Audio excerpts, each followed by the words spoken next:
الحمد لله نحمده ونصلي على رسوله الكريم اما بعد بسم الله الرحمن الرحيم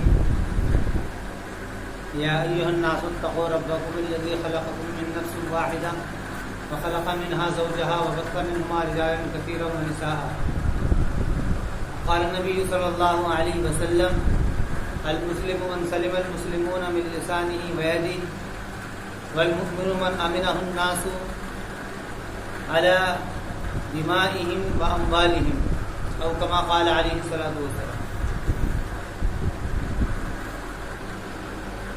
مسلمانوں کا کیا رول ہونا چاہیے اس ملک ہندوستان کے اندر، یا مسلمان دنیا کے جس خطے پر بھی جہاں پر بھی وہ رہ رہے ہیں، زندگی گزار رہے ہیں، وہاں ان کے رہنے کا کیا طریقہ ہونا چاہیے. ایک بات سمجھنے کی یہ ہے کہ پہلے یہ دیکھنا ضروری ہے کہ اللہ رب العزت نے انسانوں کو اور ہم لوگوں کو جو پیدا کیا ہے اس کے اندر اصل وہ کیا شناخت ہے جس کے لیے اللہ تعالیٰ نے جو ہمارے اندر چھوڑی ہے. وہ شناخت جو ہے، ہم کسی قوم کے اندر رہ رہے ہیں یا کسی علاقے کے اندر رہ رہے ہیں، ہم مذہبی بھی ہیں، ہم اس کے علاوہ برادریوں میں بھی ہیں، ہم قومی بھی ہیں، وہ ساری چیزیں ہیں.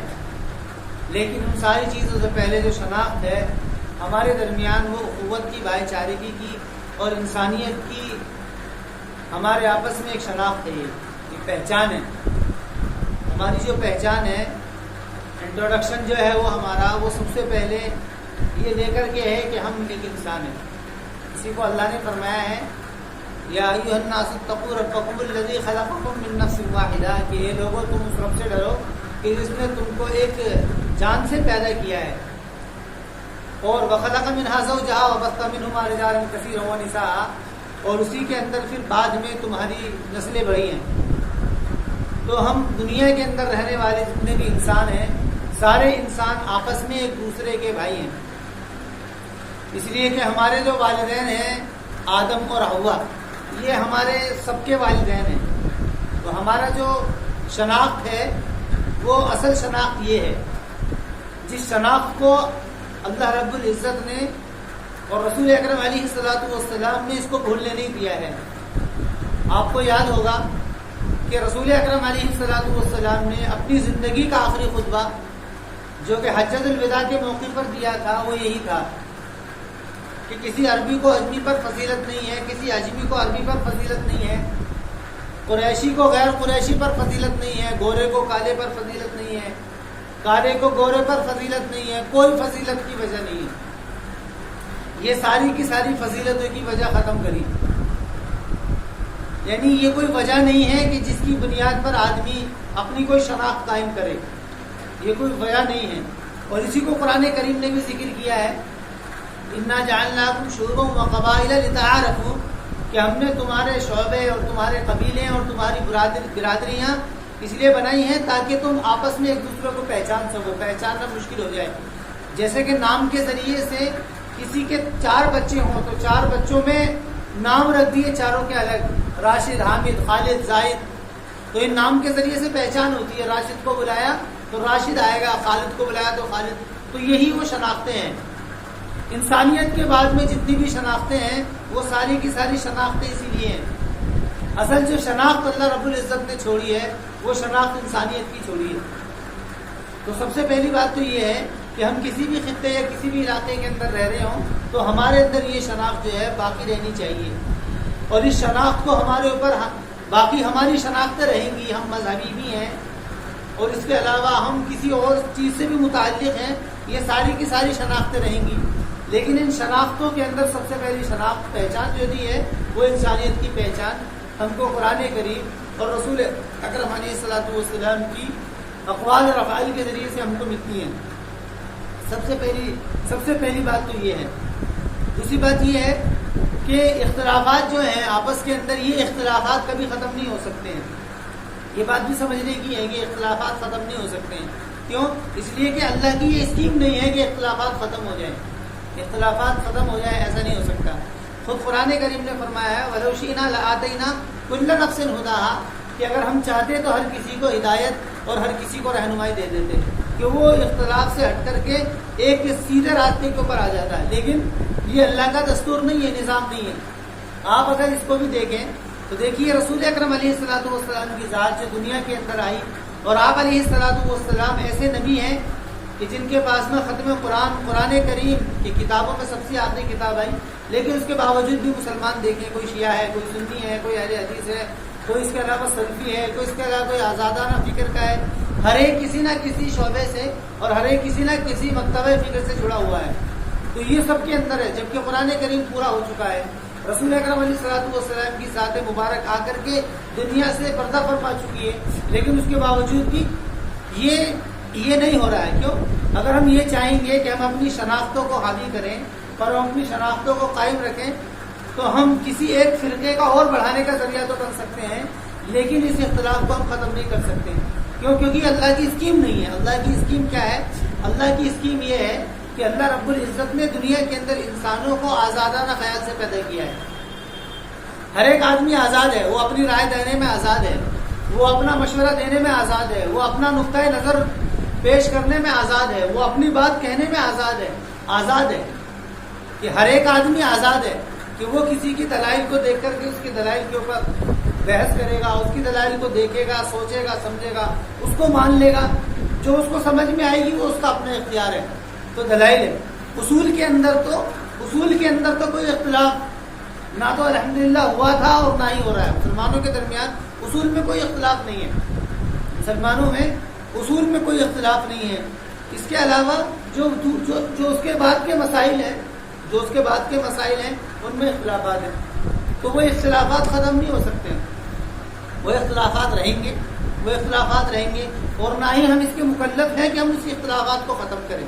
لست علیہم بمسیطر، اللہ نے فرمایا کہ لست علیہم بمسیطر، کہ ہم نے آپ کو ان کے اوپر داروغہ نہیں بتایا کہ آپ کو اپنی بات کہہ دینی ہے اور بات کہہ دینے کے بعد میں بس وہ اس کے اوپر اختیار ہے کہ وہ اس کو قبول کرتا ہے وہ یا نہیں قبول کرتا ہے وہ اس کو۔ لست علیہم بمسیطر، کیا آپ ان کے اوپر داروغہ نہیں ہے؟ یہ بات یہی ہے، آپ ان کے اوپر داروغہ نہیں ہے۔ داروغہ یعنی کہ آپ ان کو حق پر لانے کے لیے آپ کو مکلف نہیں کیا گیا ہے، بلکہ آپ کو تو اتنی بات کہی گئی ہے کہ آپ کو اپنا پیغام دے دینا ہے اور وہ پیغام ان کو پہنچا دینا، درد مندانہ اپیل کے ساتھ میں ان کو پیغام پہنچا دینا ہے، پھر وہ ان کے اپنا اختیار ہے۔ تو اتنی بات ہے۔ تو اختلاف کو ختم کرنا، نہ تو اختلاف ختم ہو سکتا ہے اور نہ ہی یہ اللہ کی قدرت کی یہ اللہ تعالیٰ کی قدرت کا مشن بھی نہیں ہے کہ اختلافات ختم ہوں، بلکہ آزادانہ مزاج ہے۔ کیونکہ اس کو اللہ رب العزت نے دنیا کو جس نہج کے اوپر بنایا ہے وہ امتحان کا ہے۔ اس کا جو اسلوب ہے، اس کا جو پروگرام سیٹ کیا ہے وہ امتحان کے اوپر ہے کہ ہم نے انا جعلنا ما علی الارض زینۃ لها لنبلوہم ایہم احسن عملا، کہ ہم نے زمین کے اندر جو بھی نظام ہے یہ بطور امتحان بنایا ہے تاکہ ہم یہ دیکھیں کہ تم میں بہترین عمل کرنے والا کون ہے۔ تو یہ امتحان ہے، تو یہ کیا ہے؟ انسان دارالامتحان ہے۔ تو ایک بات تو یہ تھی جو عرض کرنی تھی کہ اختلافات نہیں ختم ہو سکتے ہیں، شیعہ سنی اختلاف ہو یا کوئی بھی اختلاف، مذہبی اختلاف ہو، نہیں ختم ہو سکتے ہیں۔ ہر آدمی کے اندر اللہ رب العزت نے ہر انسان کو اللہ رب العزت نے تین چیزیں ہر انسان کو اللہ نے عطا کی ہے۔ اس کے اندر ایک عقلی شعور ہے، وہ عقل ہے، اس کے اندر اس کو پہچانتا ہے، سمجھتا ہے کہ کیا صحیح ہے کیا غلط ہے، وہ اس کا فکر کرتا ہے، وہ اس کو سوچ لیتا ہے، عقلی شعور ہے۔ اس کے بعد میں ہر انسان کے پاس میں ایک اس کا اخلاقی وجود ہے۔ اخلاقی وجود یہ ہے کہ ہر اچھے برے کو وہ سمجھتا ہے، اچھا کیا ہے برا کیا ہے وہ اس کو سمجھتا ہے، اور عقل جو ہے وہ فیصلہ کر کے بتا دیتی ہے کیا صحیح ہے کیا غلط ہے۔ تو اخلاقی ہے، اخلاقی وجود ہے، وہ صحیح برے کو سمجھتا ہے۔ صحیح کون سی چیز اس کے سامنے شراب اور دودھ پیش کر دی جائے تو اس کا اخلاقی وجود بتاتا ہے کہ کیا چیز اس کے لیے صحیح ہے کیا غلط ہے۔ اور ایک جو تیسرا اس کا وجود ہے وہ حسیات جمالی ہے، یعنی کہ انسان ہر اچھی چیز کو پیش کرتا ہے اور بری چیز کو چھوڑ دیتا ہے۔ یہ انسان کا مزاج ہے، اس کی نظر میں جو چیز اچھی ہوگی وہ اس کو لے لے گا، جو چیز اس کے نظر کے اندر اچھی ہوگی وہ اس کو لے لے گا۔ تو یہ تینوں کے تینوں وجود اللہ رب العزت نے انسان کے اندر بنائے ہیں۔ دوسری بات جو عرض کرنی تھی وہ بات یہ عرض کرنی ہے کہ دنیا کے اندر جتنے بھی مکتبہ فکر کے لوگ ہیں اور جتنے بھی مکتبہ فکر سے ریلیٹڈ جتنے بھی لوگ ہیں، وہ چاہے شیعہ ہوں یا سنی ہوں، اہل حدیث ہوں، سلفی ہوں، یا اس کے علاوہ دوسرے مذہب کے لوگ ہوں، وہ سارے کے سارے ہم انسان ہی ہیں. ہم جتنے بھی ہم انسان ہی ہیں، ہم نبی نہیں ہیں. ہم نبی نہیں ہیں تو ہم کو اگر اپنی بات کو پیش کرنی ہے، ہم کو اگر کسی سے کوئی اختلاف کرنا ہے، کسی کے سامنے ہمیں اگر کوئی بات کرنی ہے، تو ہم جو ہے اس بات کو بشریت کے تقاضے سے پیش کریں گے. بشریت کے تقاضے سے پیش کریں گے کہ بھئی ہم انسان ہیں، یہ ہماری بات ہے، یہ ہماری بات پر دیکھ لو. اگر آپ کے یہ استدلال سمجھ میں آتے ہیں، دلائل سمجھ میں آتے ہیں، تو آپ اس کو لے لو، ورنہ آپ کی مرضی ہے. تو ہم جو ہے انسان ہیں. ہوتا یوں ہے کہ ہر انسان جب پوچھا جاتا ہے مسلمانوں سے کہ بھئی دنیا کے اندر کہ مسلمانوں کی آبادی کتنی ہے، تو جواب یہ آتا ہے کہ مسلمانوں کی آباد 2 ارب سے بھی زیادہ ہے. لیکن جب کوئی مکتبہ فکر کا آدمی دوسرے مذہب کے اوپر یا دوسرے مکتبہ فکر کے اوپر یا دوسرے فرقے کے اوپر جب تنقید کرتا ہے، تو اس کا حال یہ ہو جاتا ہے کہ وہ آسمان پر جہاں تھا پہلے بتانے میں کہ مسلمانوں کی تعداد اتنی ہے، وہ آسمان سے گر کر کے سیدھا زمین کی پستی میں کھڑا ہو کر کے کہہ دیتا ہے. یعنی اس کی بات سے محسوس ہوتا ہے کہ اس کے علاوہ کوئی مسلمان ہے ہی نہیں، اس کے علاوہ کوئی مسلمان ہے ہی نہیں. ہر مکتبہ فکر کے آدمی کے ذہن میں بات ہے کہ میں جو کر رہا ہوں وہ صحیح ہے، جو میں کہہ رہا ہوں وہ صحیح ہے، جس پلیٹ فارم پر میں کھڑا ہوں وہ صحیح ہے، میں جس پلیٹ فارم پر کھڑا ہوں وہ صحیح ہے. تو یہ بات ذہن میں رہنی چاہیے کہ ہم جو ہے انسان ہیں، نبی نہیں ہیں. یہ اختیار تو نبی کو دیا جاتا ہے، یہ اختیار تو نبی کو دیا جاتا ہے کہ وہ اس کو فیصلہ کرتا ہے. اس کی نظر میں اللہ تعالیٰ اس کے سامنے فیصلہ. آپ دیکھیے کہ جتنے انبیاء علیہ الصلوۃ والسلام آئے ہیں، ان انبیاء علیہ الصلوۃ والسلام کی موجودگی میں اللہ رب العزت نے کی دینونت کا اظہار ہوا ہے زمین کے اندر. قوم فرعون کو برباد کر دیا گیا، موسیٰ کی قوم کو ختم کر دیا گیا، قوم عاد ہے، قوم سمود ہے، قوم سبا ہے، کتنی قوم آئی، ساری قوموں کو ختم کر دیا گیا. پس منظر پیش منظر کیا تھا؟ یہ جو بات کہہ رہے تھے یہ صحیح ہے، نبی ہے، کیونکہ نبی کی بات ہی صحیح ہے، جو نبی نے کہہ دیا وہ صحیح ہے. تو جو ایسی بات ہے کہ جس کی بات کو یہ کہہ دیا جائے انگلی رکھ کر کے کہ یہ بات صحیح ہے، وہ صرف نبی کی بات ہے. باقی ہم سارے انسان ہیں، چاہے ہم کسی بھی مکتبہ فکر سے متعلق ہیں، ہم انسان ہیں. ہم کسی تحریک سے متحرک ہوں، ہم انسان ہیں.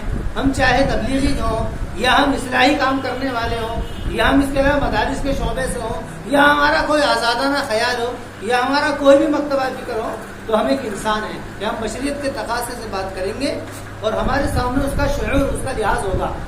تو ہم یہ بات ذہن میں خیال رہنی چاہیے کہ ہم انسان ہیں، کہ ہم نبی نہیں ہیں. تیسری بات یہ ہے اس کے اندر عرض کرنے کی کہ انسان کہ ہمارا جو تعلق ہے دوسرے مذہب کے ساتھ میں یا دوسرے فرقے شعبے کے ساتھ میں، وہ ایک داعی اور مدعو کا تعلق ہے.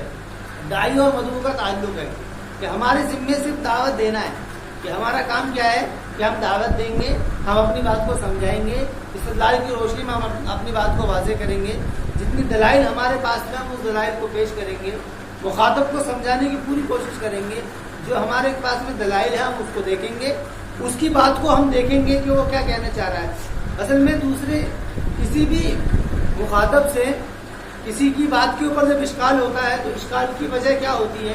اشکال کی بنیادی وجہ یہ ہوتی ہے کہ جو وجہ اشکال ہے، یعنی جو وجہ اختلاف ہے، جس کی وجہ سے وہ اختلاف کرنا چاہ رہا ہے، جس وجہ سے وہ وجہ ہمارے اندر نہیں ہوتی ہے، اس کے اوپر ہم کبھی غور و فکر نہیں کرتے ہیں کہ اس نے جو بات کہی ہے اس کی وجہ کیا ہے، اس نے جو بات کہی ہے اس کی وجہ کیا ہے، یہ ہمارے ذہن میں بات نہیں ہوتی ہے.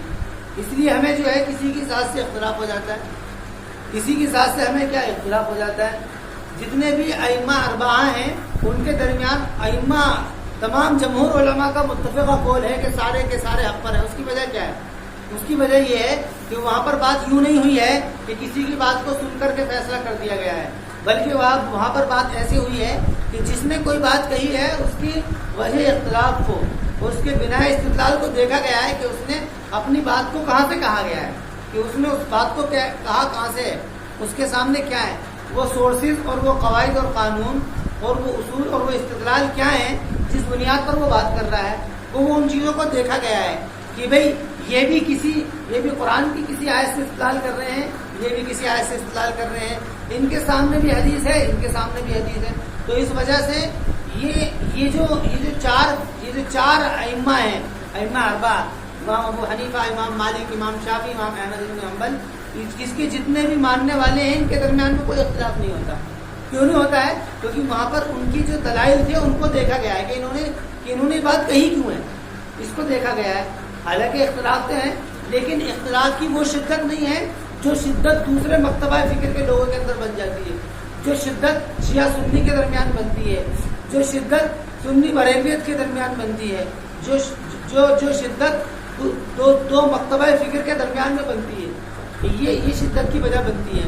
ہمارے سامنے ایک قوم ہے، یہود ہیں، یا اس کے علاوہ ہمارا قوم میں نصرانی ہے، کہ یہ وہ قوم ہے کہ جو کہ یہ بھی نبی کی ماننے والی ہے، یہ بھی کسی نہ کسی نبی کے ماننے والی ہیں، لیکن ان کے سامنے اپنے کچھ اشکالات ہیں، ان کے سامنے اپنے کچھ دلائل ہیں، تو ان کی دلائل کو سنا جائے گا، اس دلائل کا جائزہ لیا جائے گا، اور ان کی روشنی میں جو قرآن کریم نے جو ہم کو جو تعلیم دی ہے تو اس کے اوپر پیش کیا جائے گا۔ اور دوسری بات اس کے اندر عرض کرنے کی یہ تھی دائی مدعو کے تعلق کے اندر، کہ دیکھا یہ جائے کہ ہم جس سے بات کرنا چاہ رہے ہیں کہ ہمارے اس کے درمیان میں قدر مشترک کیا چیز ہے، قدر مشترک کیا چیز ہے کہ جس کی بنیاد پر ہم اپنی بات کو کہہ سکتے ہیں۔ تو آپ دیکھیے قرآن کریم نے بات اس طریقے سے شروع کی ہے، قُلْ يَا أَهْلَ الْكِتَابِ تَعَالَوْا إِلَىٰ كَلِمَةٍ سَوَاءٍ بَيْنَنَا وَبَيْنَكُمْ، کہ وہ بات دیکھی گئی ہے، یعنی جو مسلمانوں کو حکم دیا گیا، رسول اکرم علیہ السلام سے بات کہی گئی کہ آج جا کر کے یہود کو اور نصرانی کو کہ اس کو دین کی دعوت دیجیے اور ان کے اوپر اسلام کے پیغام کو عام کیجیے۔ تو بات ہوئی کہی گئی کہ پہلے دیکھو کہ قدر مشترک کیا چیز ہے، یعنی وہ کیا چیز ہے کہ جس کی وجہ سے تمہارا آپس کا جو ہے کسی نہ کسی بات کے اندر اتفاق ہے۔ تو وہ اتفاق کی وجہ کیا تھی؟ اتفاق کی بات یہ تھی کہ یہود بھی اللہ کو ماننے والے تھے اور مسلمان بھی اللہ کو ماننے والے، نصرانی بھی اللہ کو ماننے والے ہیں، تو وہی بات کہی گئی، تعالوا الی کلمۃ سواء بیننا وبینکم، کہ تم اس کلمے کی طرف آؤ کہ جو کلمہ ہمارے اور تمہارے درمیان میں ایک ہے، اللہ نعبد الا اللہ، کہ وہ کلمہ کیا ہے؟ اللہ نعبد الا اللہ، کہ ہم اللہ کے سوا کسی کی عبادت نہیں کریں گے، ولا نشرک بہ شیئا، اور ہم اس کے ساتھ میں کسی کو شریک نہیں کریں گے۔ تو پہلی جو وجہ ہے کہ جس کے اندر ہم سارے کے سارے جمع ہوئے ہیں، ہم سارے کے سارے جڑے ہوئے ہیں، وہ ساری باتیں دیکھی جائیں گی۔ تو اس کو حضرت مفتی اعظم پاکستانی مفتی شفیع صاحب نے اس قاعدے کو اپنی کتاب تفسیر کی معارف القرآن کے اندر اس کو اور وضاحت کے ساتھ میں انہوں نے وہاں پر اس کو نقل کیا ہے کہ وہ انہوں نے یہی بات اس کے اندر لگ بھگ کہی ہے کہ یہ ایک قدر مشترک چیز ہے، کہ قدر مشترک یہ قرآن کا ایک اسلوب ہے جو کہ داعی کو دیا گیا ہے۔ تو ہمارا جو ہے کسی سے بھی تعلق کیا وہ داعی مدعو کا ہے، ہم اس کے اوپر نگراں نہیں ہیں، ہم اس کے اوپر ذمہ دار نہیں ہیں کہ ہم اس سے بات کریں گے، ہم اس کی ذات کا لحاظ کریں گے، ہم اس کے ادب کا ہم خیال کریں گے۔ ان ساری باتوں کو دیکھ کر کے کہ ہم اگر کسی پر تنقید بھی کریں گے تو اس کے ادب، اس کا خیال کر کے ہم کریں گے۔ تو یہ ساری باتیں کرنے کی ہے۔ اور آخر کے اندر بات یہ ہے کہ ہمارے اندر یہ بات ہمارے اندر ہونی چاہیے کہ ہم جو ہیں کہ ہم بحیثیت مسلمان ہونے کے اور بحیثیت رسول اکرم علیہ الصلوۃ والسلام کے آخری امتی ہونے کے ہماری ذمہ داری ہے کہ جمیع ما جاء نبی صلی اللہ علیہ وسلم، وہ تمام چیزیں جس کو رسول اکرم علیہ الصلوۃ والسلام لے کر کے آئے ہیں، ہماری ذمہ داری ہے کہ ہم اس کو ادب میں اور اس کو اخلاق کے ساتھ میں ہر ایک کے پاس پہنچائیں، چاہے وہ اسلام ہو، چاہے وہ احکامات ہوں، چاہے وہ اس کے علاوہ معرفت اللہ ہو، یا اس کے علاوہ کوئی بھی چیز ہو، ہماری ذمہ داری بنتی ہے۔ کنتم خیر امۃ اخرجت للناس تأمرون بالمعروف وتنہون عن المنکر، اس کا پس منظر اور پیش منظر یہی ہے، یہی بات سمجھائی گئی ہے کہ تم جو بہترین امت ہو کہ تمہاری ذمہ داری یہ ہے کہ تم اچھائیوں کا حکم کرتے ہو اور برائیوں سے روکتے ہو۔ اچھائی ہو جو سب کے نزدیک مسلمہ ہیں، سب کے نزدیک مسلمات اچھائی ہیں کہ ان چیزوں کا تم حکم کرتے ہو، تو چاہے وہ مذہب کی بات ہو، چاہے وہ اخلاق کی بات ہو، چاہے وہ معاشرے کی بات ہو، وہ کوئی بھی بات ہو، وہ ساری کی ساری باتیں ہماری ذمہ داری ہیں۔ اب مخاطب چاہے ہمارے سامنے، ہم کو مخاطب کی تعین کرنے کا بھی حق نہیں ہے کہ ہم مخاطب کو متعین کر دیں کہ نہیں، ہماری ذمہ داری صرف غیر مسلموں کو بات کرنے کی ہے، ہماری ذمہ داری صرف مسلمانوں سے بات کرنے کی ہے، یا ہماری ذمہ داری صرف ہمارے گھر والوں کی ہے، یا ہماری ذمہ داری صرف ہمارے بچوں کی ہے۔ نہیں، ایسا نہیں ہے، بلکہ اس امت کا ایک ایک فرد بحیثیت آخری نبی کے امتی ہونے کے اس کو مکلف بنایا گیا ہے کہ اس کا مکلف بنایا گیا ہے، اور اس کی ذمہ داری یہ بنتی ہے کہ وہ ساری باتوں کو، جن باتوں کو رسول اکرم علیہ السلام نے، تو اس میں دو باتیں سمجھنے کی ہیں۔ ایک تو وہ بات جو کہ رسول اکرم علیہ السلام نے دی ہے، ایک تو وہ باتیں کہ وہ کیا باتیں ہیں جن کو پیش کرنا ہے، وہ باتیں وہ عمل بھی ہو سکتے ہیں، وہ عقائد بھی ہو سکتے ہیں، وہ احکامات بھی ہو سکتے ہیں، وہ اس کے علاوہ ایمان کی دعوت بھی ہو سکتی ہے، وہ اس کے علاوہ اعمال کی دعوت بھی ہو سکتی ہے، کچھ بھی ہو سکتا ہے۔ دوسری بات، جن تک ہمیں پہنچانی ہے ان کو بھی ہمیں متعین کرنے کا حق نہیں ہے کہ ہم مسلمانوں سے ہی بات کریں گے یا ہم غیر مسلموں سے بات کریں گے یا ہم اپنے مکتبہ فکر کے لوگوں سے بات کریں گے یا ہم اپنے گھر والوں، نہیں۔ انسان جو ہے بحیثیت آخری نبی کے امتی ہونے کے، خیر امت ہونے کی حیثیت سے اس کی ذمہ داری یہ ہے کہ ان ساری باتوں کو ان سارے لوگوں کے اوپر پیش کرے۔ جو اس کے سامنے آ جاتا ہے کہ جو بھی اس کے سامنے ایسا پڑ رہا ہے وہ اس سے بات کرے۔ وہ بات کرنے کے اندر ہے کہ جتنا اس کے اندر استطاعت ہو اس کے اندر رسول اکرم علیہ السلام نے بات سنائی کہ جب تم میں سے کوئی کسی برائی کو دیکھے تو اس کو چاہیے کہ وہ اس کو ہاتھ سے روکے، ہاتھ سے طاقت نہ ہو تو زبان سے روکے، زبان سے طاقت نہ ہو تو دل سے برا سمجھے۔ تو یہ انسان کے دائرہ اختیار کے اندر ہے، جتنا بھی اختیار کا دائرہ ہے، اس کے اندر جتنا بھی اختیار کا دائرہ ہے اس اپنے دائرے اختیار کے اندر وہ عمل کرنے کا مکلف ہے، اپنے اس اختیار کے دائرے کے اندر وہ عمل کرنے کا مکلف ہے۔ اگر اس کا دائرہ اختیار اپنے گھر والوں کے اندر ہے تو وہی بات کرے، اگر اس کا دائرہ اختیار جو اپنے گھر والے سے نکل کر کے محلے والوں میں ہے تو وہاں بات کرے، اگر اس کا دائرہ اس سے بھی زیادہ ہے تو اس کرے۔ بلکہ میں عرض کر رہا ہوں کرنی چاہیے، تو کرنی چاہیے، کیونکہ خیر امت کا مطلب ہی یہ ہے کہ اس امت کو دوسری امت سے جو فوقیت دی گئی ہے اور جو امتیاز کیا گیا ہے اس کی وجہ یہ ہے کہ کرنے چاہیے۔ لیکن کرنے کے کیا طریقے ہوں گے، انہی تین چیزوں کو خیال کیا جائے۔ پہلی بات یہ تھی کہ اختلاف نہیں ختم ہو سکتے ہیں، اختلاف نہیں ختم ہو سکتے، یہ اللہ کی اسکیم ہی نہیں ہے۔ میں عرض کر رہا ہوں کہ جو لوگ یہ سوچتے ہیں کہ نہیں اختلافات کو ختم کیا جائے، وہ اگر اس جہاں پر جس دن انہوں نے یہ سفر شروع کر دیا کہ اختلافات ختم ہو جائے، وہ ایک اور فرقے کے بننے کا ذریعہ بن جائیں گے۔ یہ اللہ کی اسکیم نہیں، اختلافات باقی رہیں گے۔ کیوں؟ کیونکہ اللہ نے اس دنیا کو امتحان کے نہج کے اوپر بنایا ہے۔ انسان سوچے گا، فکر کرے گا، آزادانہ مزاج ہے۔ تو پہلی بات تو یہ تھی کہ اختلافات ختم نہیں ہو سکتے ہیں۔ دوسری بات یہ تھی کہ ہر انسان اپنے آپ کو انسان سمجھے، نبی نہ سمجھے۔ ہر انسان اپنے آپ کو انسان سمجھے، اپنی بات کو قوت سے پیش کرے، اپنے استدلال سارے جمع کرے، جو بھی باتیں اس کو قوت کے ساتھ میں پیش کرے، کوئی شوشہ نہ رہنے دے، اس میں کسی چیز کو نہ رہنے دے، پورے استدلال کے ساتھ میں بات کریں۔ اور دوسری بات یہ ہے کہ ہمارا جو تعلق ہے وہ داعی اور مدعوی کا یہ ہے کہ ہم جو ہے کسی کے نگراں نہیں ہیں، ہم سرپرست ذمہ دار نہیں ہیں، تو ہمیں یہ ساری چیزیں دھیان رکھنی ہے۔ انشاءاللہ اس کے اوپر اگر بات آ گئی اور سارے کے سارے لوگ اس کے اوپر تیار ہو جائیں تو امید یہ کی جا سکتی ہے کہ ہماری جو مسجدیں ہیں وہ مسجدیں ہماری جڑنے کا ذریعہ بنیں گی، ہماری مسجد بننے کا ذریعہ بنیں گی۔ اب ایک ایک محلے کے اندر کی مسجدیں بن رہی ہیں کہ ایک مسجد سے ضرورت پوری ہو رہی ہے لیکن دوسری مسجد بن گئی۔ اب اس سے ضرورت پوری تھی، علاقہ اتنا نہیں تھا لیکن پھر دوسری مسجد بن گئی۔ اس کی وجہ کیا ہے؟ یہی انہی تینوں دائروں کے اندر کراس کرنے کی وجہ سے یا تو اختلافات کو ختم کرنے کا بیڑا اٹھا لیا، اختلاف ختم نہیں ہوا تو بیٹھ گئے ایک طرف، یا پھر اپنے آپ کو نبی سمجھ لیا کہ جو میں کہہ رہا ہوں وہی صحیح ہے، کسی کے سمجھ میں نہیں آئے تو ایک طرف بیٹھ گئے، یا پھر اپنے آپ کو دروگا سمجھ لیا، ذمہ دار سمجھ لیا۔ اب ہوتا ہے آپ دیکھیے نا کہ میں ہی خود کہ مجھے 25 سال لگے سمجھنے میں، یا کوئی بھی ہو کہ اس کو 25 30 35 سال لگ جاتے ہیں سمجھنے میں، لیکن اگر سامنے بیوی ہو تو سوچتا ہے کہ 3 گھنٹے میں سمجھ جائیے۔ اگر 3 گھنٹے سے لے کر کے اگر چوتھا گھنٹہ اگر ہو جائے اس کے سمجھ میں نہ آئے تو اس کو مارنے کے لیے دوڑ لیتا ہے، اس کو لیے مارنے کے لیے دوڑ لیتا ہے۔ کیوں؟ کیونکہ جو جتنا کمزور ہے اس کو اتنا ہی کمزور کرنے کی سوچتا ہے۔ تو اس لیے میری نظر میں ایسا نہیں ہونا چاہیے۔ تو یہ ساری تعلیمات ہیں جن تعلیمات کو ہمیں خیال کرنے کی ضرورت ہے۔ رسول اکرم علیہ الصلوۃ والسلام نے، میں آخری بات کہہ کر کے ختم کر رہا ہوں، رسول اکرم علیہ الصلوۃ والسلام نے اس موقع کے اندر ایک بات فرمائی۔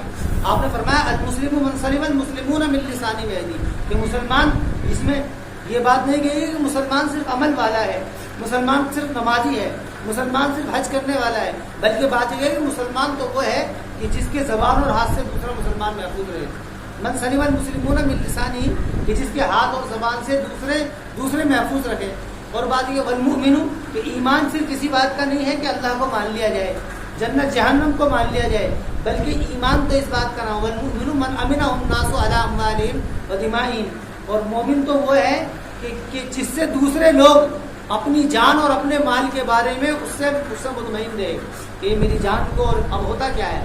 اب ہوتا یہ ہے کہ مسلمان کے عمل بہت اچھے ہیں، مومن کے عقیدے بہت اچھے ہیں، لیکن دوسرا مسلمان جو ہے وہ دوسرا مسلمان اس کی زبان اور ہاتھ سے محفوظ نہیں ہے اور اپنے جان اور مال سے محفوظ نہیں ہے. تو یہ اسی موقع بات فرمائی گئی ہے کہ مسلمان صرف اسی بات کا نام نہیں ہے، بلکہ مسلمان اس بات کا نام ہے کہ جس کے ہاتھ اور زبان سے دوسرے لوگ محفوظ رہیں. اور مومن وہ ہے کہ جس سے کہ لوگ اپنے جان اور مال کو محفوظ رکھیں. تو یہ بات اس طریقے سے سوچنی چاہیے. تو اس بات کو اس طریقے سے سوچا جائے گا تو انشاءاللہ یہ ہمارے اندر بات آئے گی اور یہ انشاءاللہ اس کے ذریعے سے ہم صحیح رخ کے اوپر ہم چلیں گے. وآخر دعوانا الحمدللہ رب العالمین.